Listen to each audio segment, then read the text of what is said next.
न्याय पाहिजे माझ्या नवऱ्याला. एक गरीब घराण्यातल्या मुलाला मारून टाकले त्यांनी, एके बायकोच्या नवऱ्याला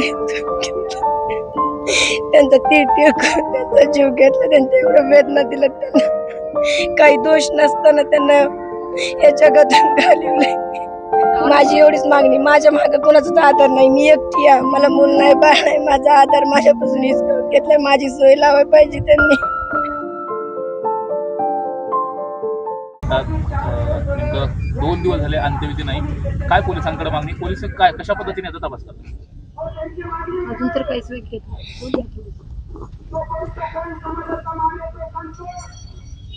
जमीन आहे का? माझी एकच मागणी, माझ्या नवऱ्याला न्याय द्या. रडू नको, रडू नको, बिना रड. तुम्हाला पोलिसांनी काय सांगितलं? आज 3 दिवस उलटले, मात्र अजून आणखीन तर कुठलाच आरोपी सापडला नाही, काहीच नाही. आणखीन तर मृतदेह तुम्ही ताब्यात घेतला नाही. काय आता पोलिसांकडे नेमकं काय तुमचं मागणं असायचं? न्याय पाहिजे माझ्या नवऱ्याला. एक गरीब घराण्यातल्या मुलाला मारून टाकले त्यांनी, एके बायकोच्या नवऱ्याला. आरोपींना अटक करण्याची आणखी काय तुमची मागणी? का गुन्हा दाखल करून व्यवस्थित पोलिसांनी घेतलाय? कशा पद्धतीने तुम्हाला काय पोलिसांसंदर्भात तक्रार आहे? वेगाने त्यांनी तात्काळ हे करायला पाहिजे. माझ्या नवऱ्याचं ध्येय ताटून ठेवलेलं आहे, माहिती का? 2 दिवस झाले त्यांचा तीळ करून त्यांचा जीव घेतला, त्यांच्या एवढं वेदना दिल्या त्यांना. काही दोष नसताना त्यांना या जगातून घालवलंय. ही सगळी घटना घडली आहे, मात्र पोलीस तुम्हाला व्यवस्थित पद्धतीने सहकार्य करतात. पोलिसांच्या बाबतीत तुमचं काय म्हणणं आहे? तपास योग्य पद्धतीने होतोय का नाही? त्यांनी आणखी माझ्यासाठी काही केलंच नाही, मी त्यांच्याबद्दल सांगणार काय? त्यांनी सगळे आरोपी गोळा करावं, त्यांना व्यवस्थित सगळी शिक्षा द्यावं, ते करा, मला न्याय द्यावा.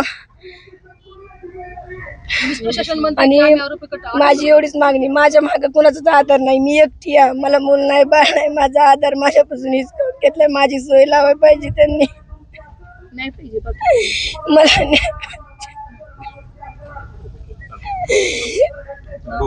हे पूर्ण गोष्टीमध्ये पोलिसांनी तपास केला पाहिजे. आणि सध्या आमचा फिर्यादी जो सांगत आहे, कुटुंबीय जे नातेवाईक सांगत आहेत त्याप्रमाणे सौरव बजरंग सोनवणे ह्याच्यावरती गुन्हा नोंद झालाच पाहिजे. त्या मागणीसाठी हे सर्व लोक या ठिकाणी बसलेले आहेत. जर इथून पाठीमागच्या प्रकरणांमध्ये CDR वरती जर तुम्ही गुन्हे नोंद करून घेतले तर ह्या प्रकरणामध्ये देखील CDR तपासा, त्याच्यामध्ये जर हे दोषी असतील तर त्याच्यावरती त्या सहआरोपी या 302चा आणि ॲट्रॉसिटी ॲक्ट खाली ह्या सौरव बजरंग सोनवणेला तुम्ही केलं पाहिजे, अशी आमची सर्व समुदायाची मागणी या ठिकाणी. जर ते दोषी नसतील, पोलीस प्रशासनामध्ये कोर्टामध्ये सिद्ध करू द्या ना त्यांना की हे दोषी नाही आहेत, त्याच्यानंतर बाहेर येऊ द्या. आज एवढी दुर्दैवी घटना 3 दिवस झालं जिल्ह्यामध्ये होऊन झाली आहे. या ठिकाणी इतर प्रकरणांमध्ये जे सतत जातीय द्वेष पसरवला जाईल किंवा जिल्ह्याचं वातावरण खराब होईल हे प्रयत्न करणारे जे आष्टीचे खासदार, आपला आष्टीचे आमदार आहेत सुरेश धस, हे गप्प आहेत. ह्या केजचे आमदार नमिता मुंदडा ह्या गप्प आहेत. त्याचबरोबर या ठिकाणी प्रकाश साळुंके माजलगावचे आमदार हे गप्प आहेत. बजरंग सोनवणे या ठिकाणी गप्प आहेत. संदीप क्षीरसागर या ठिकाणी एक शब्द बोलायला तयार नाही. मनोज जरांगे या ठिकाणी स्वतःला खूप समाजाचा सेवक समजतात, ते माणूस या ठिकाणी बोलायला तयार नाही. ते सतत म्हणत असतात मी जातीवाद करत नाही, मी जातीवाद करत नाही. आज जर एखाद्या तुमचा राजकीय फायदा ज्या ठिकाणी नाही म्हणून जर तुम्ही या ठिकाणी शांत बसत असताल आणि तुमचा राजकीय फायदा एखाद्या ठिकाणी असले की तुम्ही बेफाम होऊन पळतात, तर हे योग्य नाही आहे. समाज बघतोय, मराठा समाज देखील बघत असेल, OBC समाज देखील बघतोय. हे सर्वजण जाणीवपूर्वक गप्प आहेत. कारण का तर एका OBCचा आणि एक वंजारी समाजाचा मुलगा गेलाय. याच ठिकाणी जर मारणारे वंजारी समाजाचे असते आणि जर मारणारा जर मराठा समाजाचा बांधव असता तर या महाराष्ट्राच्या मुख्यमंत्र्याला परवा दिवशी जाग आली असती. मुख्यमंत्र्यांनीच मुळात ठरवलेलं आहे की OBC आणि वंजारी बीड जिल्ह्यामधला हा मुख्यमंत्र्याला संपवायचा असा आमचा आरोप आहे या माध्यमातून. कारण एक स्टेटमेंट गृह खातं त्यांच्याकडे. पोलीस बांधवांना देखील आम्ही कालपासून विनंती करतोय, ते आई, तो भाऊ आमचा रमेश, हे सर्वजण त्या ठिकाणी दिवस रात्र बसलेले आहेत पोलीस स्टेशनमध्ये. म्हणजे त्यांनी दुःखामधनं बाहेर पडायचं का न्याय मागण्यासाठी पोलीस स्टेशनमध्ये बसायचं, ह्याचा विचार पोलीस प्रशासनाने केला पाहिजे. आम्ही काल देखील मागणी करत होतो की बीड जिल्ह्याचे पोलीस अधीक्षक नवनीत कावत साहेब यांनी या ठिकाणी आलं पाहिजे. लहान सहान गोष्टीमध्ये समाजाचा रोष, इतर समाजाचा पाहून तुम्ही जिथं नाही तिथं प्रत्येक ठिकाणी जाता.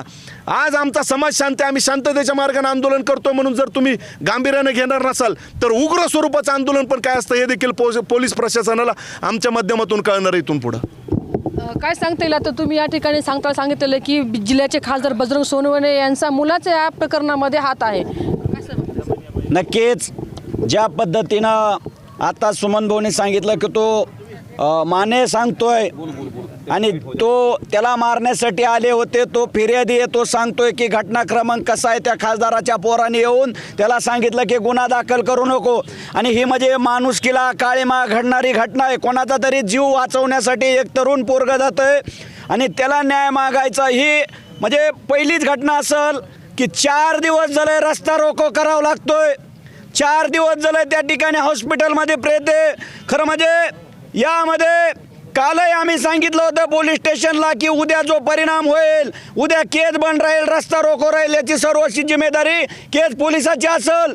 जाणून बुजून चाललंय का काय कळायला मार्ग नाही. या राज्याचे मुख्यमंत्री आणि गृहमंत्री देवेंद्रजी फडणवीस साहेब, तुम्ही ठरवलंयच का या समाजाला आणि ओबीसी समाजाला मारायचं? आणि खरं म्हणजे आताच सांगितलं आमच्या बंधूंनी, या मतदारसंघाचे आमदार भारतीय जनता पार्टीच्या नमिता मुंदडा या सगळ्या लोकांनी तुम्हाला मतदान दिलंय. त्याची परतफेड आमचा माणूस, त्याची काही चूक नसताना ज्या पद्धतीने तुम्ही त्याची हत्या केली त्यामध्ये तुमचा दाभाड शिवलाय का? खरं म्हणजे तुम्ही महिला आहे, तुमच्याबद्दल आम्हाला एक महिला म्हणून आदर आहेत, पण एकही शब्द तुम्ही बोलत नाहीत. तुमचा पती कोण? तो अक्षय आमदार म्हणून मिळतोय, त्यांनी इथं यायला पाहिजे. अजिबात नाही, त्यांनी यायला पाहिजे, बोलायला पाहिजे. या प्रकरणात कुणी सांगायचं नाही, इथं यायला पाहिजे. एक शब्द कुणी बोलायचं नाही, अजिबात कुणी सांगायचं नाही. या ठिकाणी या मतदारसंघाचे आमदार म्हणून, नेतृत्व म्हणून त्यांनी इथं यायला पाहिजे, तिथं यायला पाहिजे. कारण या सगळ्या समाजाने तुम्हाला मतदान दिलंय आणि आमचा माणूस मारलाय. 4 दिवस झाले आमचा माणूस मारलाय. त्याच्या घरातल्या माणसाला, बाकीच्या गावातल्या माणसाला, या सगळ्या समाज बांधवाला 4 दिवस झाले तुकडा नाही आणि तुम्ही एसी मध्ये बसलात. खरं म्हणजे या मतदारसंघाचे आमदार आणि या भारतीय जनता पार्टीचे नेते यांचा देखील मी या ठिकाणी निषेध करतो. तर आपण पाहू शकतो की कशा पद्धतीने या ठिकाणी जे आहे ते जन आक्रोश या ठिकाणी वाढताना दिसून येत आहे. आणि विलास घुले या युवकाचा आत्ता देखील मृतदेह जो आहे तो अंबाजोगाई या ठिकाणी स्वराती हॉस्पिटलमध्ये तसाच आहे. आज सगळ्यात त्याच्या कुटुंबाने त्याचा मृतदेह जो आहे तो ताब्यात घेतला नाही. हा जनाक्रोश जो आहे तो दिवसेदिवस वाढत आहे. 20 तारखेला त्या मुलाची निर्गुणपणे हत्या करण्यात आलेली आहे आणि आज सगळ्या जे आहे ते तो मृतदेह ताब्यात घेतला नाही. हा जनाक्रोश जास्त उग्र होण्याची शक्यता या ठिकाणी दिसून येत आहे. चक्क नातेवाईकांनी पोलीस प्रशासनावर देखील आरोप केलेला आहे आणि या ठिकाणचे बीड जिल्ह्याचे जे खासदार आहेत बजरंग सोनवणे यांच्या मुलाच्या सांगण्यावरूनच हे कुठेतरी प्रकरण दाखल केलं जात नाही आणि आरोपीला अभय मिळत असल्याचे देखील या ठिकाणी आरोप जो आहे तो आता नातेवाईकांना केला जात आहे. जोपर्यंत नातेवाईक जोपर्यंत खासदार बजरंग सोनवणे यांच्या मुलावरती गुन्हा दाखल होत नाही आणि सगळं आरोपी अटक होत नाहीत तोपर्यंत आहे ते या ठिकाणचं जो आंदोलन आहे ते चालत असल्याचं देखील या ठिकाणी म्हटलेलं आहे. आता सर्व प्रकरणावरती पोलीस प्रशासन आणि ज्यांच्या मागण्या आहेत त्या पूर्ण होतात का आणि मयत झालेला जो निष्पाप मुलगा विलास घुले याचे अंत्यसंस्कार होतात का, आता हेही पण महत्त्वाचं असणार आहे. टाइम्स ना मराठीसाठी सुकेश नाईकवाडे बीड.